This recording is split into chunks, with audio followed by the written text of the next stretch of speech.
Welcome back to another episode of Quick Picks with the Geek. I am your host, Bro Power the Geek. All right, kicking off the next event with some heavy bantamweight action, and I do mean heavy. These ladies both have a history of missing weight like it's a side quest. We got Chelsea Chandler taking on Jocelyn La Pantera Edwards in a fight where one of them wants to grapple and the other wants to stay pretty and punch faces.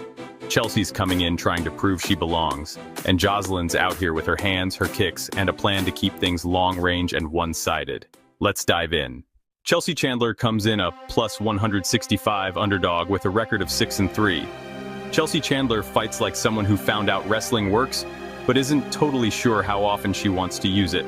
She's a purple belt in BJJ, throws solid volume, and when she actually commits to the takedown, she can get results.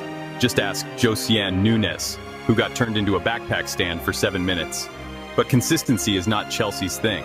Against Yana Santos, she got outstruck, outkicked, and outdecisioned while seemingly forgetting that wrestling was an option. 2 leg kicks and a bad round, and she basically ghosted her own game plan. It's like her fight IQ took a coffee break and never came back. Her striking isn't powerful, but she throws a lot, and sometimes volume alone can win rounds. Her takedowns are okay when she uses them, but that's the trick. She has to actually use them. If she doesn't, she's just out there playing kickboxing with a 10-punch power level and no defense.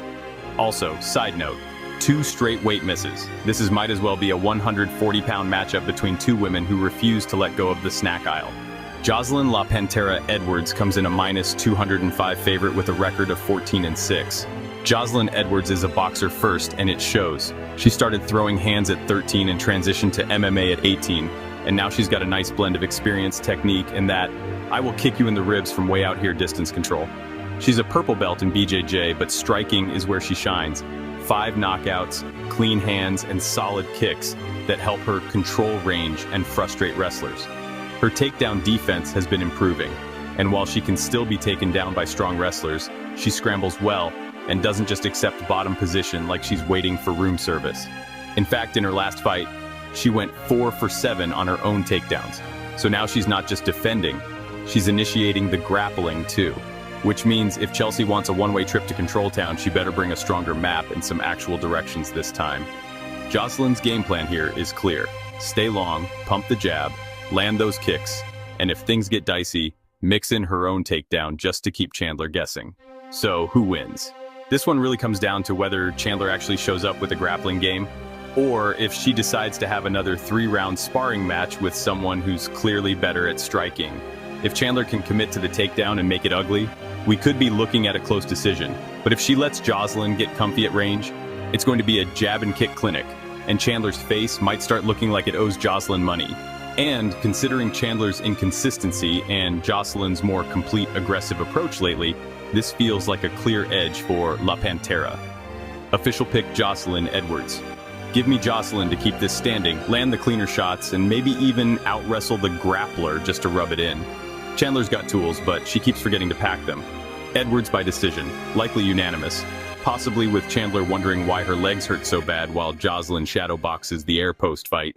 All right, next up we got Timmy Twilight Kwamba taking on Roberto El Charro Negro Romero in a featherweight scrap that's probably not going to the ground unless somebody face plants. Kwamba's got speed, flash, and movement, while Romero's coming with pressure, violence, and possibly a cowboy hat. This one's going to be fast-paced, punch-heavy. Let's break it down. Timmy Twilight Kwamba comes in a plus 100 underdog with a record of 8-3. Timmy Kwamba has that slick mobile style, you know, lots of movement, light on the feet, flashy combos, and occasionally forgetting that defense is also a thing. He's got 4 knockouts, solid speed, and throws nice kicks to the legs and body. The nickname Twilight works because he's flashy, dramatic, and occasionally gets dropped like a bad plot twist. His footwork and combos are clean, and he's fun to watch when he's flowing. The guy fights like he's trying to dodge raindrops and score style points while doing it. He can wrestle if he needs to, but let's be honest, he'd rather be out there striking, dancing around the edge of the pocket and landing clean shots. The problem? His striking defense is made of hopes and dreams. He got dropped multiple times in his last fight like his chin was on a buy one, get rocked twice special. And if you're in a firefight with Romero, that's a problem. Still, he's live in any striking exchange, as long as he doesn't get caught watching his own highlight reel mid-fight. Roberto El Charro Negro. Romero comes in a minus 130 favorite with a record of 8-4. Romero is the type of guy who accepts short-notice fights like they're Tinder matches. He stepped in against David Onama and gave him all kinds of hell, and that's not an easy task. Onama hits like a truck, and Romero still stood there, banging it out like someone trying to win a fight and an audition for Fast and Furious 12 at the same time. El Charro Negro fights with pace, power, and pressure. He's got strong leg kicks, he checks kicks well, and he's the kind of striker who doesn't need an invitation. He's already crashing the party, eating the hors d'oeuvres, and throwing punches at your uncle. He pushes a relentless pace, and if his opponent doesn't keep up, it gets ugly. He's got that brawler with skill energy. He's not reckless, but he's definitely aggressive. If you stand still too long, he's throwing something hard, and if you move too much, he's following with combos until you're out of room. Romero doesn't do a ton of grappling, but this isn't a guy you want to clinch with either. He'll make you pay in knees, elbows, and general pain. So, who wins? This one's going to be a stand-up battle, full of speed, pressure, and probably someone getting their legs chopped like a pre-holiday ham. Kwamba has the footwork and tools to win if he stays disciplined, moves well, and doesn't get clipped. But that's a big if. Romero's pressure, power, and pace are going to force Kwamba to react constantly. And if his defense looks anything like it did last fight, it might be a short night. Romero has already proven he can hang with heavy hitters, and he's got the kind of grinding, walk-you-down style that breaks flashy movement over time. If Kwamba starts slowing or backing up in straight lines, Romero's going to start planting leg kick seeds and harvesting knockdowns by round 2. Official pick, Roberto Romero. Give me Romero to outwork Kwamba on the feet, check the kicks, and turn up the volume until Kwamba runs out of space or chin. It'll be fast-paced, probably a little chaotic. And if Kwamba's defense hasn't improved, Romero's winning the striking war in the judges' hearts. Romero by decision, or by, hey, stop watching your own punches and keep your hands up, TKO. Alright, next up, we got a certified grappler showdown between Jacqueline Jacques Amorim and Poliana Dama de Ferro Viana, and honestly, this one's shaping up to be the UFC's version of a BJJ open mat, except someone's probably going to get their arm twisted like a breadstick. Both women love the ground game, both can throw a little on the feet, and both have that I might pull guard just to prove a point energy. Strap in, let's break it down. Jacqueline Jacques Amorim comes in a minus 360 favorite with a record of 9-1. Jacqueline Amorim is a savage on the ground. Like, if your limbs mean anything to you, avoid the clinch at all costs. She's got 7 submission wins out of 9, and once she grabs a hold of something, your neck, your arm, your dignity, it's usually game over. She's not just technical, she's aggressive. She's not waiting for the ref to wonder if it's going to be a stalemate. She's actively chasing subs like they owe her rent. If she gets on top, it's either ground and pound till you tap, or roll until you give her something. Now, she's not exactly Amanda Nunes on the feet, but she'll throw. She's willing to bang it out early if it gets her close to the clinch or the hips. Think of it like, yes, I punch, but only to sneak behind you like a jiu-jitsu ninja. If she gets on top of you, it's like grappling with a weighted blanket that's mad at you. Poliana Dama de Ferro Viana comes in a plus 285 underdog with a record of 13-7. Poliana Viana, aka Lady of Iron, has 8 submissions and 5 knockouts, which tells you she's not just a grappler, she's a violent one. She's long, she's lanky, and she fights like someone who watched too much Mortal Kombat growing up and took notes. Her striking has come a long way, and while she's not out here trying to win a kickboxing title, she can land some sharp punches and punish lazy entries. She's also known for pulling guard, which, love it or hate it, is a dangerous invitation against someone like Amorim. Now, the downside? She's been submitted twice, which is kind of a red flag when your opponent is a grappling machine sent from the BJJ matrix. If this turns into a scramble fest, she could be in trouble. But if she keeps it standing, or finds a creative sub of her own, she's definitely live. She's dangerous, but she's also willing to engage in the exact kind of fight Amorim wants. That's bold. Let's go with bold. So, who wins? This fight is either going to be 15 minutes of scrambles and armbar attempts, or 2 minutes of wild swinging, followed by someone getting their soul squeezed out by a triangle choke. On paper, it's grappler versus grappler, but Amorim's BJJ is just a level above. She's more aggressive, more positional, and once she gets on top, it's like gravity triples for her opponent. Viana's dangerous, yes, but she also invites chaos, and that's exactly where Amorim thrives. If Poliana can keep it standing and land something sharp, she's got a chance. But if this turns into a ground war, and it probably will, it's hard to pick against the submission machine. Official pick Jacqueline Amorim. Give me Amorim to either lock up a sub early or dominate with top control and transitions for 3 rounds. Viana's tough, and she'll fight back. But this just feels like Amorim's kind of fight. Like, thank you for bringing the grappling match straight to me kind of fight. Amorim by submission, or a decision filled with transitions, scrambles, and both women rolling around like 2 cats fighting under a blanket. Alright, next up we got Cameron MSP Simon taking on Malcolm the Machine Wellmaker in a striker versus up-and-comer clash that feels like one of those fights where someone's hype train is either leaving the station or getting derailed into a ditch. Simon is looking to bounce back from back-to-back losses and remind us he's still most savage player material. Meanwhile, Wellmaker is undefeated, untested, and about to find out if that 8-0 looks the same under UFC lighting. Buckle up, let's dive in. Cameron MSP Simon comes in a plus 110 underdog with a record of 9-2. MSP stands for most savage player, but lately it's felt more like mildly stressed prospect. Cameron Simon has legit K1 kickboxing credentials, and his striking is clean, fast, and versatile. He's got 6 knockouts, good accuracy, and some real sharp combinations when he's flowing. But there's a catch. His takedown defense is basically a polite suggestion. If you shoot on him, there's a good chance you're getting him down. He does a decent job scrambling back to his feet, but it's not exactly effortless. Against high-pressure guys, he can start looking like someone trying to find Wi-Fi in the forest. Just a lot of movement, not a lot of results. He's also on a 2-fight losing streak, which doesn't scream savage. But in fairness, he's been fighting good competition, and he's young. The tools are there. He just needs to tighten up the defense and stop giving up dominant positions like he's handing out samples at Costco. Malcolm the Machine Wellmaker comes in a minus 130 favorite with a record of 8-0. We don't know a ton about Malcolm Wellmaker yet, but here's what we do know. The man is 8-0, has decent striking and grappling, and pushes a pace that doesn't let up. He's not flashy, but he's efficient, like a human treadmill that also punches you in the face. He's got solid cardio, good pressure, and seems to have power in his hands. His striking isn't as clean as Simon's, but it's functional, and his grappling is sneaky good. If he sees you slowing down or making mistakes, he's the kind of guy who pounces like a tax collector at bonus season. The big issue? We haven't seen him tested yet. He's been big brothering regional level opponents, but now he's up against a real striker with UFC experience. That's a big jump. It's like moving from go-karts to Formula 1 and hoping no one notices you've still got a learner's permit. But stylistically, this fight suits him. He's got the tools to wear Simon down if he can handle the early speed. So, who wins? This is a classic flash versus pressure fight. Simon is faster, cleaner, and has better striking credentials. But if he can't keep it at range or gets dragged into a grind, things go downhill fast. Wellmaker's cardio and pressure are going to test Simon's gas tank and takedown defense. And if Simon doesn't make big improvements in those areas, this could be a rough night. But make no mistake, Malcolm needs to prove he belongs. This is his litmus test. And based on the styles and momentum, it feels like the guy with fewer question marks is the smarter play. Official pick Malcolm Wellmaker. Give me the machine to slowly take over.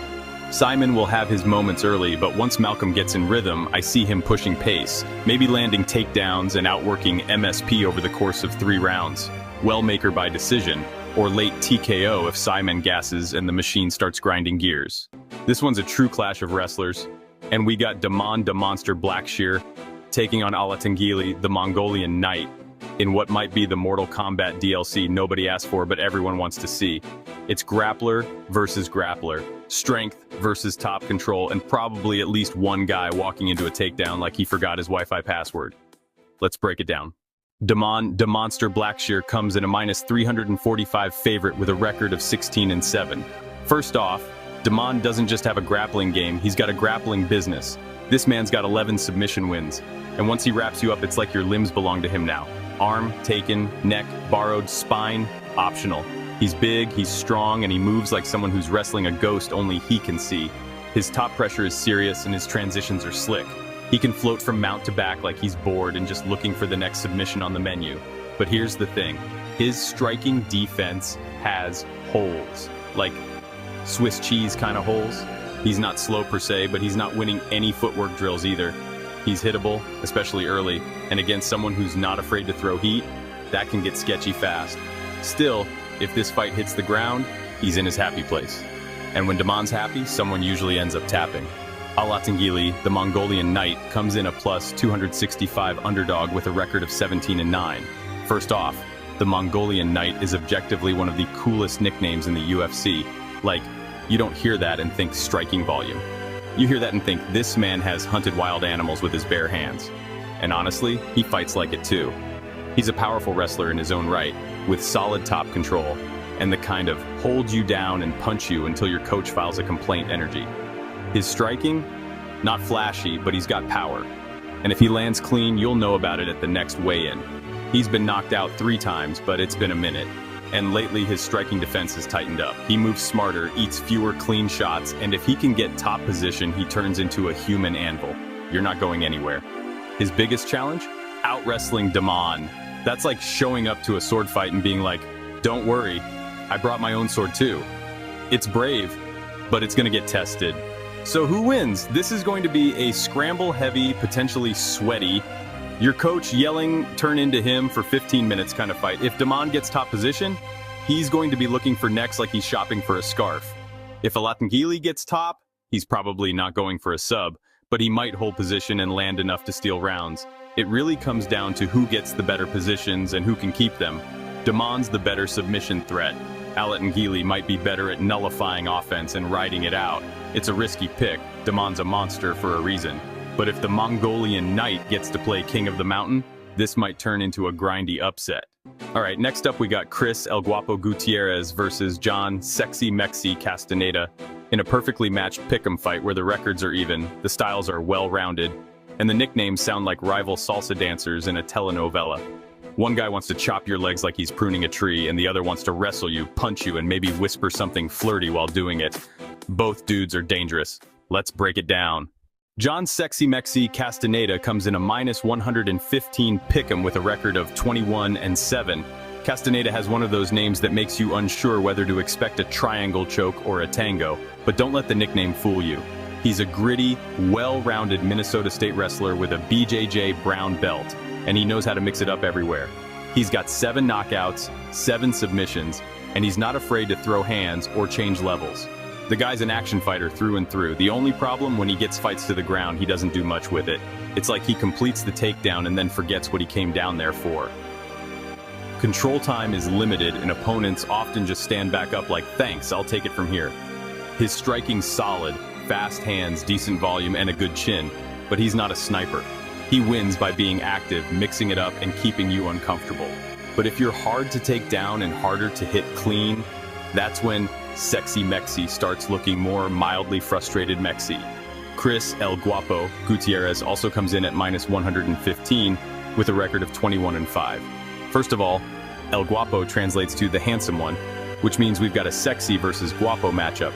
And if that doesn't sound like a UFC matchmaking intern is having fun, I don't know what does. But back to the violence. Chris Gutierrez is a leg kick demon. The man throws those things like he's trying to reboot your nervous system. He's got 9 knockouts, but even when he doesn't get the finish, he racks up points with some of the sharpest distance striking and target switching in the division. He's got great takedown defense, moves well, and doesn't force anything. He's calm, composed, and when he finds his rhythm, it's like getting slowly picked apart by a striking surgeon who's also judging your foot placement. He has 11 decision wins, and that's important, because if you don't force him to take risks, he'll just sit back, win minutes, and cruise to a victory like a low-rent Dominic Cruz with better leg kicks. So, who wins? This is a battle between the wrestler-boxer hybrid and the technical striker with deadly kicks. Castaneda's best path is to mix things up, land shots, keep Gutierrez guessing, and score with volume and takedowns. But the problem is Gutierrez is extremely hard to take down, and even harder to hold down. If John can't get him to the mat consistently, he's going to be eating kicks to the thigh and watching rounds slip away one micro decision at a time. Gutierrez is the more polished striker, the better distance manager, and the guy who can win fights with control, timing, and chopping your legs like he's prepping firewood. Unless Castaneda goes full wrestler mode and turns into a top control machine, which we haven't seen from him, this feels like a technical showcase for El Guapo.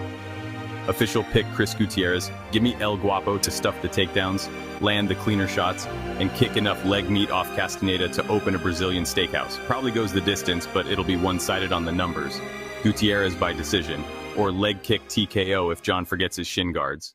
Alright, next up we got Evan the Phenom Elder taking on Ahmad Lion of the Ring Hassanzada in a lightweight matchup that feels like a pressure cooker versus a guy trying to keep his rice from burning. Elder brings the heat, the volume, and a chin that makes you wonder if he's part granite. Hassanzada brings a well-rounded game, a cool nickname, and the hope that his lungs hold out longer than his last high-paced scrap. Let's dive in. Evan the Phenom Elder comes in a -325 favorite with a record of 9-2. Elder fights like someone who took the phrase, "leave it all in the cage," a little too seriously. He's got 4 knockouts, throws in volume, and pushes a ridiculous pace that makes opponents look like they forgot to stretch. He's not the most technical striker, but he'll stay in your face, throw combos like he's getting paid per punch, and doesn't slow down. His chin is solid, and that's good because his takedown defense isn't. Against Preston Parsons, Elder got taken down and held down for over 7 minutes, which is basically 2 Netflix episodes worth of top control. Once he's down, he struggles to get back up, so let's just say his ground game is more "please stand by" than "we're live." But on the feet, Elder is a dog. He will bite down on the mouthpiece and walk through fire like it's his cardio routine. If you slow down even a little, he's doubling his output and probably yelling while he does it. Ahmad Lion of the Ring Hassanzada comes in a +260 underdog with a record of 12-3. Ahmad Hassanzada is the definition of well-rounded. He's got 5 knockouts, 6 submissions, and he's looked sharp at times, especially when he's not too gassed to hold his hands up. In his first Contender Series fight, the pace broke him like a cheap lawn chair.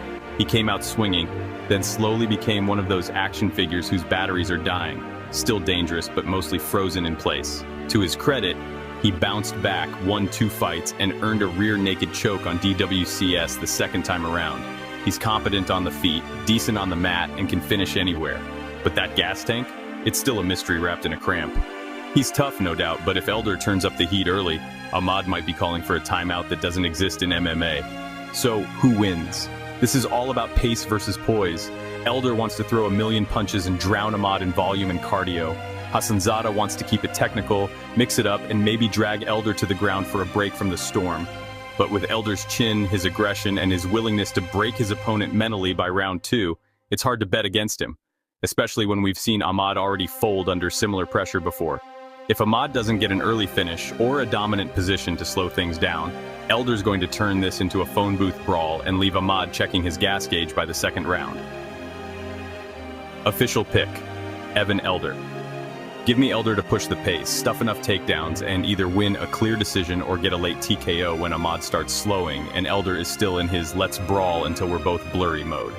Elder by decision, or third round finish by cardio-fueled chaos. Alright, next up we got Matt Danger Schnell taking on Jimmy the Brick Flick in what might be the sneakiest chaos potential on the whole card. Schnell's been in some wild fights lately, some of them not on purpose, and Flick is basically a grappling wizard glued to a weather balloon. One guy's trying to bounce back from a skid and the other's trying to pull guard and hit a flying triangle like it's 2010. This one's got danger written all over it, literally. So yeah, let's break it down. Matt Danger Schnell comes in a -295 favorite with a record of 16-9. Matt Schnell has one of the most ironic nicknames in the UFC because when he fights, he's the one in danger. He's a black belt in karate, a purple belt in BJJ, and the guy who brings excitement whether he wins or gets violently removed from consciousness. He's got 9 submissions, so yes, he's slick on the ground. He's got decent stand-up too, but let's talk about the elephant in the cage, the chin. Schnell has been knocked out 5 times and submitted 3, which means he's basically 911's favorite fighter, because something's going down, guaranteed. He's currently on a 3-fight skid, which is the MMA version of your GPS saying recalculating after every fight. But make no mistake, he's dangerous in every exchange. The problem is, so is the other guy, and sometimes more dangerous. If he stays composed, keeps it standing, and avoids chaotic scrambles, he's the better fighter.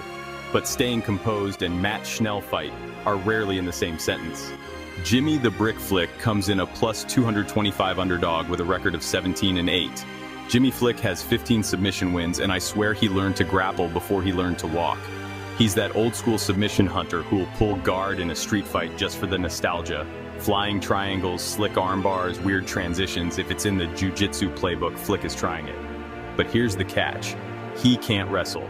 Dude has 21% takedown accuracy, which means he's basically trying to convince people to fall into submissions voluntarily. He doesn't have striking to set them up either. He's been knocked out 6 times, which is a lot of bricks getting shattered. If the fight hits the ground, Flick is live, very live. But if it stays standing, he's usually in a fist fight he didn't RSVP for. That's the danger with Jimmy. You might be chilling on top of him 1 second and tapping with your shoe off the next. So, who wins? This is one of those if-then matchups. Schnell is the more complete fighter. He's fought higher-level guys, he's better on the feet and even on the ground. He's no slouch. The issue is that both men have durability concerns and the bad habit of making fights way closer than they need to be. That said, Schnell has more tools, more experience, and unless he slips on a banana peel into a triangle, he should win this. Official pick: Matt Schnell. Give me Schnell to use his distance striking, avoid the grappling traps, and land the cleaner shots. He might have to survive a scare or two because Flick is always hunting, but Schnell should control enough of the fight to get it done. Schnell by decision, or round 2 knockout after surviving the kind of scramble that makes your grandma say, "Turn this off." All right, next up we got Ikram Aliskerov taking on Andre Sergipano Muniz in a matchup that basically screams, let's see what happens when a Russian tank meets a Brazilian jiu-jitsu blanket. This is striker grappler on paper, but in reality, it's more like elite Sambo pressure versus the guy who treats pulling guard like a professional hobby. Both dudes are skilled, dangerous, and weirdly comfortable in chaos, so yeah, let's dive in. Ikram Aliskerov comes in a massive minus 625 favorite with a record of 15-2. Ikram is the kind of guy you see warming up and think, yep, I'm suddenly injured. He's an international master of sport in Sambo, which basically means he grew up doing judo and wrestling at the same time, blindfolded uphill in snow. He's got 6 knockouts, 5 submissions, and the kind of top control that makes opponents regret signing the bout agreement. And yeah, he's coming off a loss to Robert Whittaker, but let's be real, that's not a loss, that's a PhD in violence. No shame there. Ikram's striking is sharp, powerful, and technical. He doesn't throw wild stuff, he throws with purpose. He's also a pressure fighter who mixes it up well. And once he gets on top, you basically have 2 options: pray for the bell, or start preparing a long apology to your spine. The guy doesn't take unnecessary risks, which is great, unless you're Andre Muniz, who thrives on people making mistakes. Andre Sergipano Muniz comes in a plus 450 underdog with a record of 24-6. Muniz is a 3rd-degree black belt in BJJ, and it shows. He's got 15 submissions, including the time he made Jacare freaking Souza tap, which should have come with a commemorative plaque. The man doesn't mind pulling guard, which is both admirable and absolutely terrifying if you've ever tried that in a street fight. He's comfortable off his back, always hunting arms, triangles, knee bars, whatever's available, and maybe a few things that aren't. But here's the rub. He's been knocked out 5 times, and his cardio is like a phone on 4%. It works for a while, but don't expect it to last 3 rounds if things aren't going his way. His striking is fine. It exists. It's the delivery system to get him into a clinch or down to the ground. But if he stays on the feet with Ikram too long, we might be looking at another one of those slow-motion uh-oh replays. So who wins? This one's all about positioning and patience. If Ikram keeps it standing or lands on top, he's in cruise control. If Muniz somehow reverses or locks up a wild sub from his back, then we've got a very weird upset brewing. But the problem for Muniz is that Ikram is too disciplined. He doesn't overextend, and he doesn't put himself in stupid positions, especially not against a guy who's praying for a mistake. Even if it hits the mat, Ikram is too heavy, too smart, and too aware to fall into a desperation triangle. And standing, he has all the tools to box Muniz up and keep him guessing. Official pick: Ikram Aliskerov. Give me Ikram to control the fight, keep it standing when he wants to, and dominate on top when it hits the mat. Muniz will pull guard like it's a magic trick, but Ikram's got too much top pressure and composure to get caught. This might be a decision or a late TKO, but either way, it's Aliskerov's fight to lose. Ikram by decision or by stop squirming, I'm not done smashing you yet, ground and pound. Alright, next up on this wild ride, we got Randy Rude Boy Brown taking on Nicholas Danish Dynamite Dalby in a welterweight scrap that's basically a vibe war. One guy is long, rangy, and chill like a lo-fi playlist. The other, constant pressure, tight angles, and built like a Viking who started doing CrossFit in a sauna. Both guys are tough, both have paths to victory, and honestly, I'm excited for this one. Let's break it down. Randy Rude Boy Brown comes in a minus 205 favorite with a record of 19-6. Randy Brown looks like a misweight who got lost and accidentally filled out paperwork for the welterweight division. The dude is 6'3", with long reach, sharp striking, and the kind of fight style that makes opponents feel like they're sparring with a car antenna. When he's on, he keeps you at range, picks you apart with jabs, front kicks, and long straights, and frustrates the life out of you. He's got 7 knockouts and 5 subs, so he's not just point fighting. He can finish, he just doesn't force it. Also, he's a BJJ black belt, which means if it hits the mat, he's no slouch. But that's not where he wants to be. And unfortunately, sometimes he ends up there, or worse, pinned to the cage like a poster in your little brother's bedroom. That's what happened against Bryan Battle, and look, we love Bryan, but Brown just got glued to the fence and couldn't break free. It was like he downloaded Clinch Escape 101 on trial mode and forgot to pay for the full version. That performance raised questions. Can he deal with pressure? Can he break free from the grind? Can he stop a guy who's constantly in his face? Nicholas Danish Dynamite Dalby comes in a plus 179 underdog with a record of 23-5. First off, Danish Dynamite is one of those nicknames that sounds like it was made up by someone who's never been in a fight but owns every Jean-Claude Van Damme movie.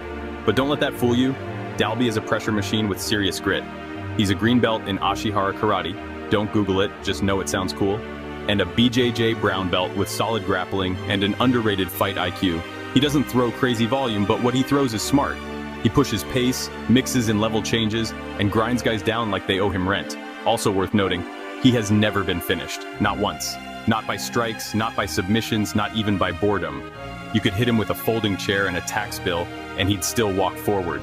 Dalby's key here: close the distance, make it ugly, and repeat the Bryan Battle blueprint. Smother Randy, clinch him, grind him, and force him to fight at a range he hates.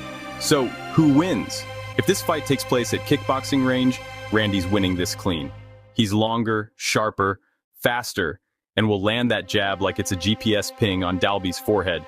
But if Dalby closes the gap and starts grinding Randy into the cage, Randy's going to start reliving the Bryan Battle fight in 4K, and probably with the same results. The big X factor: can Randy adjust? Because Dalby is not a one-and-done pressure guy. He's going to keep coming, and then keep coming some more. Still, Randy has the edge in tools and technique. It just depends on whether he uses them before Dalby turns it into a cardio war in a phone booth. Official pick: Randy Brown. Low confidence. Give me Rude Boy by decision. Barely. I think he squeaks it out by managing distance just enough in rounds 1 and 3. But man, Dalby is live, and you sprinkling him in a dog parlay? That's not crazy at all. Randy by decision, or by spiritually surviving a clinch fest he'll be dreaming about until Christmas. Alright, next up, we got Michel Demolador Pereira taking on Abus Magomedov in a middleweight matchup that could either be a striking chess match, or someone tries a flying knee into a spinning axe kick and immediately gasses out. Pereira is chaos personified, like if capoeira and energy drinks had a baby. And Abus is the long, technical sniper who wants to keep this looking clean and calculated. It's flair versus fundamentals, so yeah, let's get into it. Michel Demolador Pereira comes in a minus 165 favorite with a record of 31-12. First off, yes, that record is real. Pereira has fought everybody, everywhere, including probably some guys in parking lots before it was even televised. He's a black belt in both BJJ and karate, which means he's just as likely to throw a spinning kick as he is to somersault into side control. He's explosive, athletic, and throws kicks from angles that only make sense if you're doing parkour. He's got 11 knockouts, 8 submissions, and a highlight reel that's basically an episode of Jackass Octagon Edition. His striking is flashy, wild, and often works until he slows down. Because here's the thing, his cardio ain't great. The man fights like he has a battery that lasts for about 6 minutes and then starts buffering. Once he hits that wall, everything drops. Speed, power, even his sense of balance. It goes from Street Fighter combo to guy who just realized he shouldn't have skipped leg day. That said, when he's fresh, he's terrifying. Just don't blink in round 3. Abus Magomedov comes in a plus 130 underdog with a record of 27-6. Abus Magomedov is like if someone engineered a middleweight in a lab and gave him no facial expression whatsoever. This man is tall, rangy, and doesn't waste energy on style points. He's here to win, not impress your Instagram followers. He's got 14 knockouts, solid distance management, and kicks that land like warning shots from a trebuchet. While people sleep on his grappling, he's actually got 7 submissions and very solid takedown defense, so he can either keep it standing or make you regret clinching. He's also riding a 2-fight win streak, including a slick win over Bruno Ferreira, and he looked composed, sharp, and efficient. No flipping, no breakdancing, just violence, served chilled. His biggest advantage here, discipline. Where Pereira is all chaos, Abus is calm. If he keeps his range and picks his shots, Pereira could be gasping for air while Abus is checking his imaginary watch in round 2. So who wins? This comes down to one question. Can Michel Pereira pace himself like a professional, or does he go full anime opening scene and then forget there are 2 more rounds? If Pereira shows up with a game plan and doesn't throw everything short of the octagon itself in the first 5 minutes, he can absolutely win this. But if he fights like he's being timed in a video game, Abus is going to walk him down, wear him out, and start landing the clean, efficient shots. Abus thrives on calm, clean fights, and if Pereira gives him chaos, well, he's still capable of weathering the storm and capitalizing once the hurricane turns into a drizzle. Official pick, Abus Magomedov. Give me Abus to weather the Pereira storm. Keep things sharp, avoid the circus acts, and take over as soon as Michel's gas tank hits empty. Pereira might have some big moments early, but Abus is too composed, too technical, and too patient to fall for the chaos for long. Abus by decision, or by late TKO after Pereira goes for a flying cartwheel, and accidentally tags the ref instead. Alright, next up, we got Giga Ninja Chikadze taking on David Silent Assassin Onuma in a featherweight fight that's got bonus check written all over it. Giga's a karate sniper with kicks so clean, they come with a health warning. Onama's a calm, deadly powerhouse who throws bombs like he's tossing bread at ducks. Casual, effortless, and somehow still devastating. Both guys want to keep it standing, and if this one hits the mat, it's probably because someone got their soul unplugged. Let's get into it. Giga Ninja Chikadze comes in a plus 150 underdog with a record of 15-4. Giga is what happens when your Tekken character comes to life and decides to take a UFC contract. The man's a 3rd-degree black belt in Goju-Ryu Karate, a kickboxing record of 38-12, and throws body kicks like he's trying to end your pancreas's career. His striking is technical, sharp, and painful. He's not out there winging haymakers. He's slicing you apart with piston-like straight punches, chopping at your legs and body with pinpoint kicks, and making you wish takedowns didn't exist so he could just style on you the whole fight. Speaking of takedowns, he's got a 70% takedown defense, which means he's good at keeping the fight in his world. And his world is long-range violence. His weakness? He's not great off his back. And when he fought Calvin Kattar, he got a first-class ticket to Elbow City. If you can pressure him and get inside, he can start to unravel. But if you stand at range with him and play kickboxing, he'll treat you like a heavy bag with an Instagram handle. David Silent Assassin Onuma comes in a minus 185 favorite with a record of 13-2. David Onuma fights like he's half asleep, but somehow still 3 seconds ahead of you. The man is calm, collected, and then suddenly, boom, your chin is spinning and Bruce Buffer's yelling your name wrong. He's got sneaky power, 7 knockouts, and 4 submissions, and while his grappling isn't world-class, it's solid enough to keep you guessing. If he gets on top, he's heavy, mean, and will casually hold you down while planning his dinner. The best part? Onuma has that comeback factor. He's been dropped before, but he's got that zombie gene. You think you've got him hurt, and suddenly he's the one teeing off on you like you owed him money. His calm demeanor can lull opponents into thinking they're winning, until they're on the canvas wondering what episode of Narcos they're in. The concern here? Giga is a sniper, and if Onuma gives him space to work, he could get picked apart. But if he bites down, presses forward, and makes it ugly, Giga's comfort zone starts to shrink fast. So, who wins? This is classic precision versus pressure. Giga wants a clean, technical battle from kickboxing range. He wants to outstrike you, keep you at distance, and politely disassemble your ribs with kicks. Onuma, he wants to walk you down, punch a hole in your defense, and remind you that looking calm doesn't mean being soft. Giga's the more polished striker. Onuma's the more dangerous brawler with better durability and sneaky grappling. And if he mixes in takedowns or even clinch work, Giga could be in for a long night. At this stage, Onuma has the momentum, the power, and the ability to survive early and take over late. Official pick David Onuma. Give me Silent Assassin to weather the early storm, close the distance, and turn Giga's highlight reel into a blooper reel. It might take a round to download Giga's software, but once Onuma's in the groove, I think he breaks him down, presses forward and lands something heavy, or drags him into the kind of fight Giga doesn't want. Onuma by TKO in the second, or decision if it turns into a cardio battle. Alright, co-main event time. We got Anthony Lionheart Smith stepping into the octagon one last time against the walking finish factory known as Ming Yang Mountain Tiger Jang. This is the MMA equivalent of a samurai's final duel, except one of them's trying to retire in peace and the other is trying to retire him with force. Both guys are dangerous, both can finish. Let's talk about it. Anthony Lionheart Smith comes in a plus 380 underdog with a record of 37-21. First of all, this man's record looks like the history of warfare. Wins, losses, comebacks, submissions, wars, more wins. He's been around forever and has fought everyone from John Jones to random dudes in sunglasses trying to make a name. He's got 19 knockouts, 15 submissions, and a BJJ black belt to go with that sharp kickboxing base. The man knows how to fight and, true to his nickname, has the heart of a lion, or at least a very determined house cat. But let's not pretend it's all sunshine. Smith has been knocked out 11 times, and when you've had your brain rebooted that many times, things get sketchy. You start asking questions like, did I remember to lock the door in the middle of round 2? Also, this is his retirement fight, which means we might get one of two versions. Anthony Smith goes full berserker mode and tries to score one last epic win, or Anthony Smith gets clipped early and realizes post-fight commentary is sounding real nice right about now.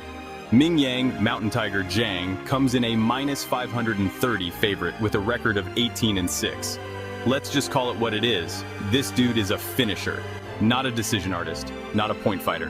He's here to either knock your lights out or choke you until you're dreaming about your old high school gym coach.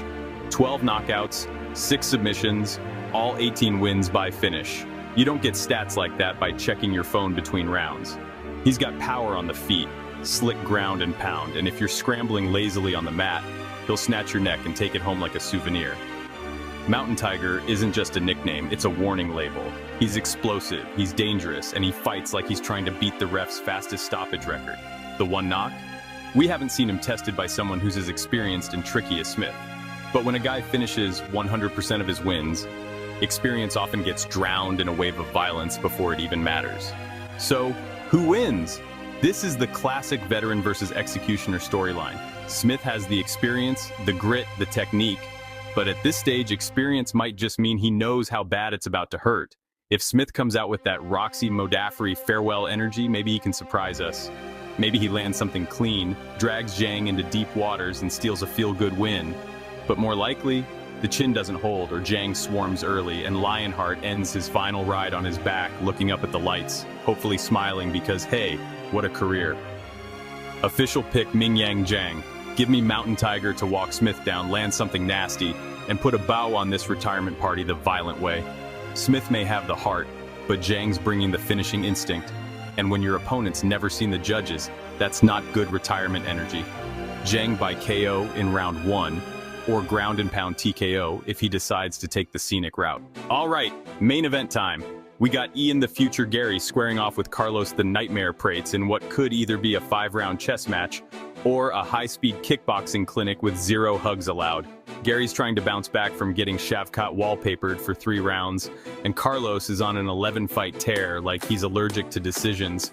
One guy's trying to reclaim hype, the other's trying to steal it, and yeah, let's dig in. Ian the Future. Garry comes in a minus 125 favorite with a record of 15-1. Ian Garry walked into the UFC like a Conor McGregor reboot, but lately he's been feeling more like the hold-me-close prince of fence control. After a rough outing where Shavkat pressed him against the cage like a Black Friday crowd, and another where he clung to MVP like a koala in survival mode, fans have questions. But let's be fair, taking this fight is gutsy. Carlos Prates is not a safe rebound, he's dangerous, so respect to Ian, this is a very real risk. Now, when Garry is doing his thing, he's a clean, rangy striker, throws solid combinations, and has powerful kicks that come out of nowhere like a jump scare in a horror movie. He's a black belt in judo, though you'd never know it based on how little he uses it. That belt's collecting more dust than a blockbuster card.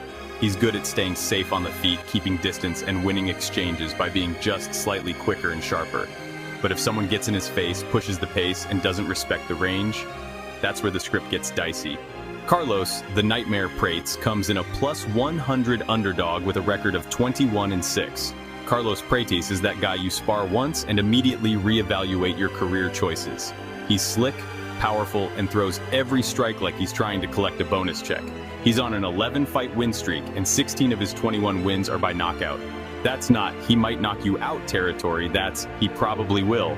He's got sharp striking, great cardio, and high output. He doesn't waste time, doesn't waste energy, and when he smells blood, he goes full nightmare mode.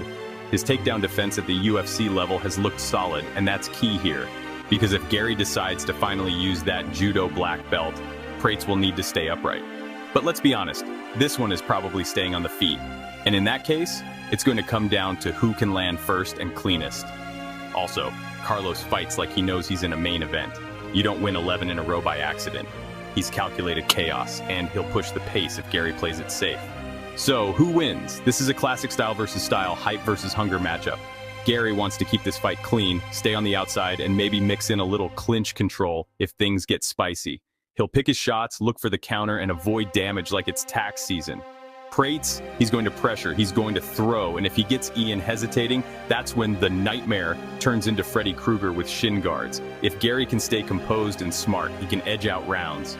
But if he falls into that backpedaling, risk-averse mode we've seen lately, Prates is going to walk him down and make it ugly. Official pick, Carlos Prates. Give me the nightmare to turn the future into the rethink. I think Carlos puts on pressure, lands the heavier shots, and forces Garry into a fight he can't win by just surviving. Prates by TKO in the third, or decision if Garry's chin holds and he plays Matador for 5 rounds. If you enjoyed this, go ahead and smash that like button. If you haven't subscribed yet, what are you waiting for? Hit that subscribe button and turn on notifications so you don't miss a beat when the next video drops. And don't be shy. Leave a comment below and let me know who you got winning this fight. Let's see who really has the crystal ball around here. Until next time.